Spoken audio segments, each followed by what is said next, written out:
when I ditch the mailbox out in the front of my home, is there any way to get UPS, FedEx, et cetera, to deliver to my place without using a zip code?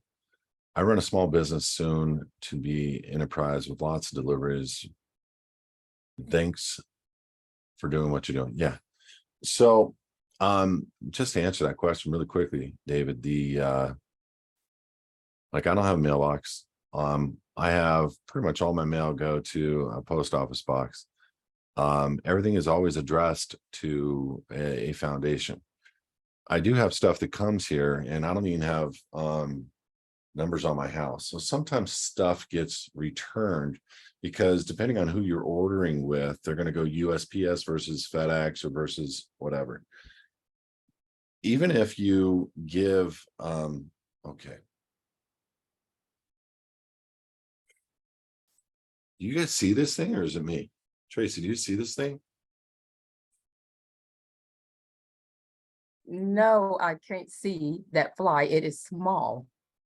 Can't see it. I don't have any cologne on. Anyway, where was I? So where was I, Trace? Oh. So even if you, here's the nut of it. Holding the office of the artificial person from a jurisdictional standpoint could be gained like this, like on a warrant or an indictment. I saw David checking his personal mail at such and such address. I went down to the United States Postmaster. David receives personal mail at such and such address. I went down to the DMV. David has 2 motor vehicles registered to his name at such and such address. That is basically a 3 strike. You are proving you're holding the office 3 times, gaining subject matter jurisdiction, hence warrant, hence indictment. So when I started reading warrants and indictments, I'm like, shut up, Lord. Is it really this simple?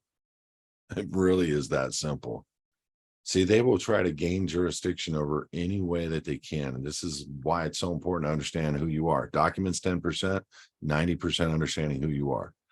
So when you are addressing the elements of a business, I have a business, I have several, you have to just receive mail in the name of the business, okay, at any address you want, your home. So you can work out of your home, just do not receive personal mail at your home in your name. Make sure your trusted people who are mailing you, like Amazon, like whatever, are mailing in the name of the foundation. And that's it. And that's all I do. But even then, like recently, I switched all mail to go to the box. I'm nowhere near on the box. I'm not contracted to that box whatsoever. So it's coming in the name of a foundation to a box, not even coming to my home. The only thing I would ever use at my home is something big, a pallet delivery. And then I would for sure, I'll call them up, make sure it's coming in the name. I would order it in somebody else's name. I would potentially use another person's credit card. You know, there's all kinds of ways. I know it sounds over the top, like unneeded, but for me, it's very much needed. I want those layers of protection that I need in my mind to sleep well. That keeps my quote unquote Saskatchewan trust name off of the warrant or indictment, because I'm not holding that office. So that's a great question. I've answered it other times very thoroughly. I'm sure I'm sure Tracy can throw something up there like she's been doing about land patents and stuff. But the goal is to stay off a warrant. The goal is to stay off an indictment, right? Hear me? Not be touched. Now, that does not give you carte blanche to operate in criminal activity. Because when you come under God directly, you are under a far more strict jurisdiction. And so you have to honor your fellow brother. And so we're not doing this to get people out of cases.